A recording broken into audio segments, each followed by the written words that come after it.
선거를 지휘하고 있는 여야 지도부는 물론이고요. 지역구에 출마한 후보 입에서 실언이 나오고 있습니다. 향후 판세에 어떤 영향을 미칠지도 주목이 되고 있는데요. 현건택 민주당 선대위 대변인 연결해서 이 얘기 좀 나눠보겠습니다. 대변인 나와 계십니까? 네, 안녕하세요. 현건택 대변인입니다. 네, 반갑습니다. 자, 우선요, 이 긴급 재난지원금 문제부터 이야기를 좀 나눠봐야 되겠는데, 민주당이 어제 4인 가구 기준 100만 원으로 전 국민에게 지급해야 된다, 이렇게 공식 발표했는데, 이게 확대된 배경을 어떻게 보십니까? 일단은 그 하위 70%를 어떻게 가를 거냐에 대해서 굉장히 논란이 많았습니다. 재산이라든지 뭐 소득 기준으로 할 거냐. 나중에는 이제 건강보험료 23만 원 기준으로 했습니다만, 그럴 경우에 아마 직장인이라든지 맞벌이라든지 이런 분들이 제외될 가능성이 굉장히 높습니다. 네. 근데 이제 그런 분들이 또 어찌 보면 이제 민주당 지지자들도 많고요. 그래서 내부적으로 이에 대한 논란이 굉장히 많았고, 그럴 거면은 차라리 전부 지급하는 게 낫지 않느냐. 네. 이런 이제 의견들이 많았는데, 마침 또 황교안 후보가 전날 어쨌든 전 국민에 50만 원 지원하자 이런 제안을 했기 때문에 네. 어쨌든 여야 간에 이제 협의의 가능성이 충분히 있다라고 보고서 제안하게 된 것입니다. 네. 대변인님 말씀 중에 뭐 민주당 지지자들도 이게 일부 뭐 불만 있는 분들이 많았다 이렇게 말씀하셨는데 결국 뭐 이 총선에 대한 부분들을 비켜가지 못한다 이런 것들도 좀 부담이 됐다 이렇게 보시는 거죠? 일단은 기준이 일단 모호하고요. 기준이 모호하기 때문에 아마 그거를 가르기 위한 행정력이라든지 아니면 민원 발생 소지가 굉장히 많고, 실제로 우리나라의 뭐 재산이라든지 소득에 대한 파악이 이렇게 완벽하게 돼 있지 않지 않습니까? 네네. 그리고 건강보험 같은 경우에는 직장인이나 이런 분들은 명확히 내지만 뭐 자영업자라든지 이런 분들은 또 소득이 정확히 파악 안 되는 부분이 있어서 어쨌든 자체적으로 내부적으로 굉장히 이에 대한 이견들이 많이 있었던 건 사실입니다. 네, 몇 좀 기준이라든가 뭐 형평성이라든가 이런 걸 좀 치밀하게 준비를 해서 좀 발표를 해야 되지 않나 그런 비판도 있는데 그런 비판에 대해서는 좀 겸허하게 보십니까?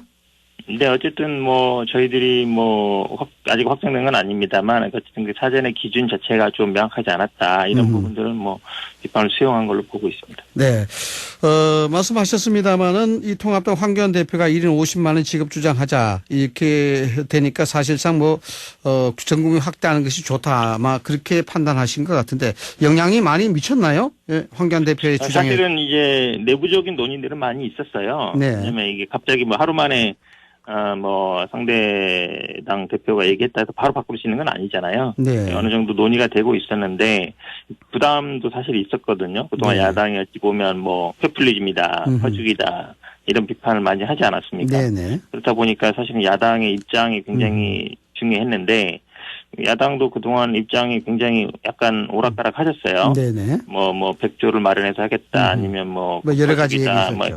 그러는데 갑자기 어쨌든 당 대표가 50만 원 뭐 이게 제가 보기엔 금액이 중요한 게 아니라 전 국민 지급하자 이렇게 제안했기 때문에 그동안 이제 준비하고 있었던 거를 좀 이렇게 화두를 꺼내기가 좀 쉽지 않았나 이런 면이 있다고 봅니다. 예. 뭐 다른 의미로 표현하자 그러면은 민주당 입장에서는 황교안 대표의 이야기가 울고 싶을 때 뺨을 때린 건 그런 격이 됐네요. 네. 약간 막 기다리고 있었던 그런 지점이었던 거 맞는 것 같습니다. 네, 알겠습니다. 어떻습니까? 황교안 대표가 주장하는 1인 50만 원 지급은 어떻게 보시는지요? 이게 그러면은 이제 예산이 한 25조가 좀 넘어가는데요. 5천만 명이니까. 사실은 이제 그동안 말씀하신 것들과 어떻게 좀 그동안 계속 이제 통합당 측에서는 부정적으로 말씀하셨거든요. 근데 이게 어찌 보면 태도를 180도 바꾸신 건데 지원 마련이라든지 아니면 지급 방안이나 이런 부분들은 저는 충분히 여야가 논의해 볼 이제 계기는 됐다. 왜냐하면 큰 틀에서는 합의가 된 거기 때문에 결국은 금액을 얼마로 할 건지 아니면 사실은 이게 1인당 50만 원이면 4인 가구는 저희들이 만약에 100만 원이면 2배 정도 되는 거거든요. 네, 그렇죠. 4인 가구면 이제 200만 원 되는 거니까 그러면 이제 금액을 얼마로 할지 조정 여지가 있고 그다음에 결국은 이 재원을 어떻게 마련할 건지 이게 결국은 이제 국회에서 논의가 될 여지가 생겼다. 그래서 아마 이제 추경 편성을 어떻게 할 건가 논의하는 과정에 금액 그다음에 재원 마련 두 가지가 핵심인데 이 부분에 대해서는 뭐 충분히 논의 가능성이 열려 있다라고 보고 있습니다. 네, 지적을 하셨습니다만은 이게 이제 각 당마다 총선 앞두고 있으니까 제각각 이렇게 발표를 하니까 국민들이 많이 좀 혼란스러운데 이런 이 긴급 재난 지원금 같은 경우에는 각 당이 총선과는 무관하게 말이죠. 이 같이 한 테이블에 앉아서 또 소통을 하고 협의를 하는 게 맞지 않을까요? 네, 그렇습니다. 저는 뭐 그래서 총선 바로 직후에라도 뭐 임시국회를 열든지 아니면 뭐 여야 뭐 대표 회담을 하든지 해서 이게 사실은 어찌 보면 네. 그동안은 이제 뭐 복지 정책처럼 많이 생각을 해왔어요. 네. 뭐 예를 들어 선별적 복지냐 보편적 복지냐 생각해왔는데 냉정하게 따져보면 복지 정책은 아니거든요. 복지 정책이랑은 일상적으로 이루어지는 것인데 이건 지금 재난 상황에 대한 재난 어떤 정책이기 때문에 시급성이 굉장히 중요한데 총선이다 보니까 이제 여당 입장에서는 이게 총선에 대한 어떤 뭐 공약이라든지 아니면 말처럼 어떤 매표형이 아니냐 이런 비판 때문에 많이 좀 주저해 왔는데 저는 뭐 총선이 끝난 직후에 바로 임시국회를 열어서 이 문제를 논의할 필요가 있다고 봅니다. 네. 어차피 뭐 세 번째 추경안 편성도 불가피해질 것으로 보이는데 재정 건전성 문제는 어떻게 보십니까? 물론 뭐 재정 건전성 문제도 그 우려가 있는 걸로 알고 있습니다. 하지만 지금 전 세계적으로 이제 이 코로나 사태가 전 세계적인 상황이고요. 아시다시피 뭐 미국은 2,000조 이상의 편성을 하고 있고 물론 독일이라든 일본이 다 마찬가지입니다. 그러니까 그 아마 이런 재난 지원금을 뭐 국민들한테 지급하는 것도 마찬가지고요. 미국이라든 독일이라든 유럽도 다 하고 있어서 저는 그런 부분은 이게 좀 비상 상황이다. 그렇기 때문에 좀 그러니까 아마 이제 재정 건전성을 뭐 기재부에서도 이 부분을 많이 우려하는 것 같은데요. 좀 전향적으로 생각을 해줬으면 좋겠다고 생각하고 있습니다. 예, 알겠습니다. 총선 얘기 좀 나눠보겠습니다. 종로가 역시 뭐 빅매치 아니겠습니까? 이낙연 후보, 네네. 황교안 후보, 이 종로에서 맞붙었는데 어제 종로 선관위가 주최하는 1대1 토론회가 있었거든요. 처음으로 네네. 맞붙게 됐는데 보셨습니까? 예. 뭐 직접 보지 못하고 나중에 사후적으로 봤는데요. 네. 어쨌든 뭐 두 분이 워낙 주목도를 받고 있고 대선 주자이기 때문에 아마 관심도가 높았던 것 같고요. 그러니까 보니까 아마 특징적인 게 보통 이제 국회의원 후보들이 토론회를 하면 지역 이슈가 많이 쟁점이 되거든요. 그렇죠. 지역의 공약이라든지 아니면 되는데 두 분은 거의 그런 거는 많지 않고 아마 이제 현안에 대한 것들이 많았던 것 같아요. 전국 현안에 대한 코로나 대응이라든지 뭐 비례정당이라든지 아니면 뭐 예를 들어서 과거 정부에 대한 평가라든지 아니면 현 정부에 대한 평가라든지 그럴 수밖에 없는 게 두 분이 이제 어쨌든 현직 총리, 전 정부, 현 정부에서 총리를 했기 때문에 정부에 대한 평가가 수반하는 것 같아서 어쨌든 두 분이 미리 보는 뭐 대선 후보 토론회 아니냐 이런 좀 평가를 할 수 있을 것 같습니다. 예. 당에서는 어떻게 평가하던가요? 황교안 대표의 이 토론에 대해서? 일단 뭐 저는 뭐 다른 부분들은 예를 들어서 코로나 대응이라든지 비례정당 문제들은 나왔던 부분인데 뭐 약간 좌파 독재 현 정부를 이런 식으로 비난하는 게 저는 약간 과거의 어떤 이념에 사로잡혀 있지 않은가. 그러니까 황교안 대표가 계속 뭐 광화문 이런 데 나가서도 뭐 좌파 독재 이런 얘기를 많이 하는데 아마 전 정부의 책임 있는 인사잖아요. 어쨌든 그 탄핵 직전에 총리까지 했고 탄핵 이후에는 이제 권한대행까지 했는데 이 박근혜 국정농단 사태에 대한 본인 스스로의 어떤 평가라든지 반성이라든지 이런 거 없이 현 정부를 좌파 독재로 몰아가는 것 자체는 뭐 어불성설이라고 보고 있습니다. 네. 자, 이 통합당이 그런 가운데 또 말실수로 구설에 올랐는데요. 관악갑에 출마한 김대우 후보죠. 뭐 3040 세대가 논리가 없고 무지하다 이런 말이 논란이 되고 있는데 어떻게 보셨습니까? 그러니까 이분이 아마 이제 뭐 303 세대한테 분들한테 뭐 명함을 주거나 뭐 이래서면 아마 본인들을 좀 지지하지 않거나 아니면 뭐 비난하겠죠. 근데 뭐 이 선거에 나오시는 후보들은 어디는 마찬가지예요. 예를 들어 지역이 자기가 약간 험지인데 예를 들어서 뭐 이게 민주당 지지자가 많은 데는 아마 통합당 후보가 그럴 것이고 예를 들어 대구 경북 같은 경우에는 아마 민주당 후보가 그러겠죠. 그럼 당연히 어디든지 비난하는 사람도 있고 칭찬하는 사람도 있게 마련이거든요. 정치를 하겠다는 분들은 자기를 비난하거나 아니면 뭐 자기한테 뭐라고 하는 사람들한테 더 다가가야 돼요. 다가가서 얘기를 듣고 설득하고 이렇게 해야 되는 것이지 왜 당신 나를 지지하지 않느냐 이런 식으로 비난한다는 건 제가 보기에 정치적인 정치에 대한 정치인으로서의 기본적인 자세가 안 된 거거든요. 그럼 뭐 하지 말아야죠. 왜 지지를 하는지 묻지. 그분들은 뭐 논리가 없어서 지지한다 그러면 제가 보기에 정치할 자격이 없으신 분 같아요. 네, 정치할 자격이 없는 분이다. 예.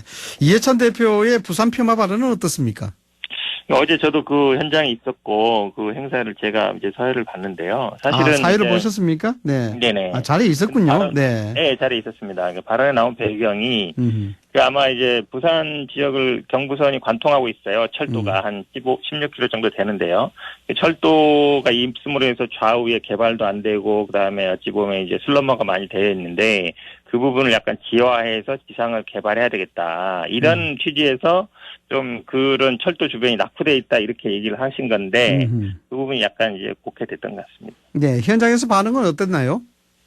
일단 어제 핵심이 이제 그 전국민 대상이 하나였고요. 그다음에 두 번째는 그 부산 같은 경우에는 아시다시피 그 경부 철도 지하화하는 게 굉장히 예전부터 오래된 이슈였습니다. 네. 그 부분을 어쨌든 하겠다라고 하신 거였고, 그다음에 이제 또 나온 게 이제 지방 공기업이라든지 지방 그 이전을 사업을 뭐 다시 추진하겠다 이런 얘기 나와서 저는 뭐 반응은 좋았던 것 같습니다. 예. 뭐 혹시 말이죠. 이해찬 대표가 발언하는데 뭐 사회를 보셨다니까 드리는 말씀입니다만 이해찬 대표가 이 말에 대해서 약간의 좀 논란이 될 것이다 이런 생각을 하시고 계시던가요? 그런 생각은 아니었던 것 같아요. 어제 마지막에 그 던진 게 철도 지하와 철도기가 그 지상 철도가 지나가는 부분이 좀 낙후되어 있기 때문에 어쨌든 그 부분을 지하화해서 지상을 개발시켜서 좀 더 살기 좋은 데로 왜냐하면 그 지하로 하는 만큼 위에 땅이 생기니까요. 네. 그 부분을 개발해서 어쨌든 조금 더 좋은 도시로 만들겠다 이런 취지였기 때문에 그 전제 그러니까 앞에 좀 그 철도 주변이 좀 낙후되어 있다 이런 표현이었던 것 같아서 그 얘기만 했던 게 아니라 핵심적인 얘기는 결국은 철도를 지하화한다는 얘기이기 때문에 네. 뭐 그 부분은 아마 크게 문제가 될 걸로 생각하지는 않은 것 같습니다. 이게 뭐 언론에서 좀 도드라지게 보도가 된 그런 면이 좀 있다 이렇게 보시는군요. 네, 알겠습니다. 자, 열린민주당 상승세 이 비례대표 정당인데 이 상승세가 좀 무섭습니다. 열린민주당이 이렇게까지 뭐 큰 지지를 받게 된다라고 아마 예측을 하기가 참 힘들었을 것 같은데 이 지지를 받는 원인 뭐라고 보십니까? 우선.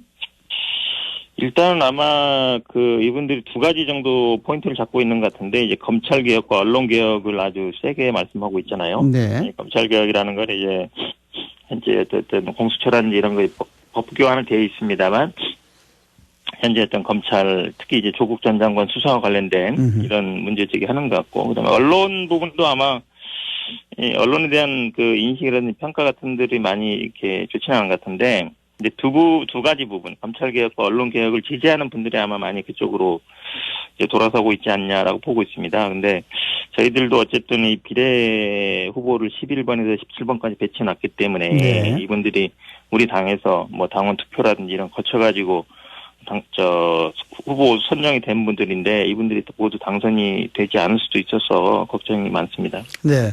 어차피 뭐 선거 끝나게 되면은 열린민주당이 의석을 많이 확보해도 뭐 민주당으로서는 크게 나쁘지는 않지 않습니까?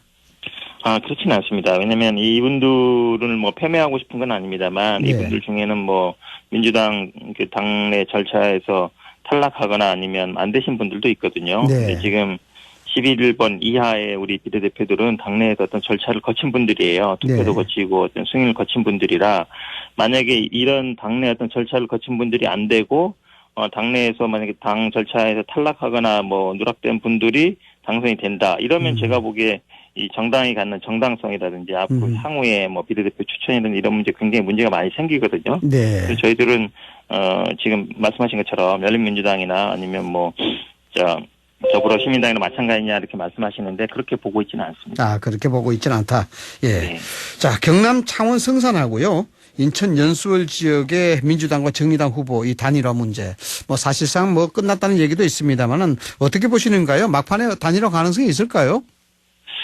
물론 이제 어제까지 투표용지 인쇄일이 이렇게 지났기 때문에 사실상 뭐 무산된 거 아니냐라고 보고 있고요. 물론 이제 지금 사전투표 전에 10일 이번 주에 있죠. 10일, 11일 사전투표를 하는데 그 전에 아마 사퇴를 하면 투표용지에 이제 사퇴라고 써 있어서 뭐 가능성이 남아있지 않냐라고 말씀들을 하시는데 제가 보기에는 가장 큰 원인은 이번에 이제 어쨌든 비례연합 정당을 하면서 함께 하지 않았기 때문에 네. 그 부분은 이미 이제 돌이킬 수 없는 부분이잖아요. 그리고 지금 어찌 보면 비례대표 관련해서 서로 경쟁하는 관계에 있어서 저는 뭐 아쉬움이 있지만 이번에는 좀 없을 수 없지 않냐라고 보고 있습니다. 네. 뭐 대변인이시니까 드리는 말씀입니다만 정의당에 이번에 이제 얼마 정도 득표를 받을까 이게 굉장히 이제 정가의 관심이란 네네, 말이죠. 맞습니다. 예. 이 관계를 좀 복원을 해야 될 것 같은데 뭐 민주당에서 네. 생각하는 뭐 관계 복원이라든가 이런 것들은 좀 움직임이 있습니까? 일단은 제가 보기에 선거 과정의 연대라는 것과 그다음에 선거 이후의 정책적인 연대는 저는 별개로 보고 있습니다. 왜냐면 예전에도 우리 별개다. 민주당하고 정의당은 후보 단일화를 많이 해왔지만 예를 들어서 그 전에 바른미래당이든지 현재 민생당과 후보 단일화 이런 거 많지 않았거든요. 네. 그래서 선거 끝난 이후에는 정책이라든지 이런 거는 또 공유할 수 있는 부분이 있거든요. 네. 저는 아마 선거에서의 연대와 선거가 끝난 이후에 어떤 정책적인 연합이라든지 협의는 좀 별개의 문제다. 그게 저는 아마 정상적인 당의 관계로 이렇게 보고 있습니다. 지금 정의당이 굉장히 화가 많이 나 있을 것 같은데 감정의 골이 좀 깊어지면은 이게 좀 힘들어지지 않을까 하는 생각도 드는데요. 네. 네. 괜찮으시겠습니까? 어쨌든 그 이후에 선거 이후에 그에 대한 평가 저는 아마 이 연동형 비례대표에 대한 평가가 가장 클 것 같아요. 네. 이 부분들은 아마 1+4 정당 협의체에 참여했던 분들이 선거 이후에 이에 대한 평가라든지 향후 이 제도에 대해 어떻게 할 것인지 이런 논의 과정 속에서 저는 충분히 아마 서로 녹아낼 수 있을 것으로 보고 있습니다. 뭐 또 준연동제 비례대표제를 개선시키고 또 다른 방법으로 보완하기 위한 협의체가 또 나올 수도 있겠군요. 네, 그렇게 보고 있습니다. 네, 그렇게 되면 다시 또 연합이 되는 것이고, 예, 알겠습니다. 자, 대변인께서는 지금 어떻게 보시고 계신지 모르겠습니다만은 이 총선에 있어서 여당은 코로나 국면 극복이고 통합당은 조국 전 법무부 장관의 카드 다시 꺼냈단 말이죠. 이 야당의 메시지 어떻게 평가하십니까? 코로나 국난 극복은 지금 현재 코로나 국면인 거는 모든 국민이 알고 있고 전 세계가 공통적인 거기 때문에 충분히 공감하실 거라 보고 있는데요. 통합당은 아마 초기에는 정권 심판론을 많이 얘기하셨어요. 그러다가 이제 김종인 위원장을 영입하면서는 경제 실정론으로 많이 이제 비판하지 않겠느냐라고 봤는데 네. 갑자기 또 뜬금없이 조국 전 장관을 아마 호출하는 게 네. 제가 보기에는 잘 안 먹히고 있는 게 아니냐. 정권 심판이라든지 경제 네. 실정이라든지 이런 게 안 먹히다 보니까 프레임 전환을 시도하는 것 같은데 조국 전 장관 같은 경우에는 아마 이미 기소가 돼서 재판을 받고 있고요. 네. 우리 당의 후보도 아니고 그다음에 조국 대 윤석열, 조국 대 경제 이렇게 말씀하시는데 그게 지금 현재 쟁점이 될 거라고 보는 국민은 많지 않을 걸로 보고 있습니다. 이 열린민주당이 조국에 대한 부분들, 조국 전 장관에 대한 부분들 자꾸 이야기하니까 이게 자꾸 프레임화되고 있지 않나라는 그런 생각이 드는데 좀 그런 면이 좀 있죠. 네, 그렇습니다. 결국은 아마 이렇게 프레임을 갖고 가시고 싶은 분들은 열린민주당도 결국 민주당 아니냐. 네. 그리고 열린민주당에서 얘기하는 검찰 개혁이 결국은 윤석열 총장을 향한 것이고 그렇게 된다 그러면 이제 조국 전 장관 살리기 아니냐 이렇게 가시는 것 같은데 이 두 가지 그러니까 말씀드린 것처럼 열린민주당은 저희 민주당과 같이 보면 경쟁 관계에 있고요. 그다음에 검찰 개혁이라는 화두는 이미 법규화돼 있어서 공수처라든지 이런 건 이미 이제 입법화돼 있지 않습니까? 네. 그거는 이제 시행만 남아 있는 상황이고 그리고 조국 전 장관이 거기서 또 어떤 역할을 할 수 있는 부분도 아니에요. 이미 장관도 아니시고 그다음에 정치를 제가 보기에 재개하실 가능성도 많지 않고요. 네. 저는 아마 이미 끝난 이슈라고 보고 있습니다. 네, 알겠습니다. 저희들이 이제 불교 방송이라서 이 질문을 꼭 드려야 될 것 같은데 조계종에서 불교 현안에 대한 문제점 대안 제시한 정책 자료집 각각에 보냈지 않습니까? 어떻게 평가하고 계시고 어떤 대안을 마련하고 계신가요? 이게 굉장히 어려운 문제, 오래된 문제, 이 문화재구역 입장료 문제이지 않습니까? 네. 이 부분이 이제 몇 년째 이제 어찌 보면 맴돌고 있고 제대로 해결이 안 돼 있어서 그게 아마 제가 보기에 가장 큰 문제인 것 같습니다. 이게 입장료를 이제 징수하면서 국민들이 어찌 보면 산에 다니시면 저도 이제 산에 갈 때 어찌 보면 입장료 내고 그러면 그렇게 기분 좋지는 않더라고요. 이거 왜 내야 돼? 이런 생각을 하는데 결국은 이게 아마 개인적으로 각 절에서 해결하는 문제는 아닌 것 같아요. 제도적으로 해결해야지. 그래서 대안은 저도 봤습니다. 그러니까 보상을 한다든지 아니면 이거를 문화재청으로 한다든지 아니면 저는 보니까 국가공원청 설치라든지 이런 부분들은 충분히 검토할 필요가 있다고 보고요. 그다음에 건축 제한 같은 부분들 그러니까 너무 과도하지 않냐. 저는 변호사 보니까 특이하게 본 게 아마 문화재 뭐 이렇게 훔쳐가거나 이런 분들의 공소시효를 좀 연장하자라든지 아니면 이런 부분은 좀 눈여겨봤고요. 그다음에 뭐 차별금지법은 사실 민주당에서 계속 하자고 하는 부분이거든요. 이 부분에 약간 뭐 네. 동성애라든지 이런 부분에 논란이 있습니다만, 그다음에 남북교류 활성화라든지 이런 부분도 저희 민주당에서 충분히 할 수 있는 부분들이라서 네. 저희 적극적으로 검토해 보겠습니다. 예, 알겠습니다. 뭐 시간이 있으면 좀 더 이야기 나눠봤으면 좋겠습니다만 여기서 좀 마무리해야 될 것 같아서요. 예, 자 지금까지 현근택 민주당 선대위 대변인이었습니다. 오늘 말씀 고맙습니다. 네, 고맙습니다.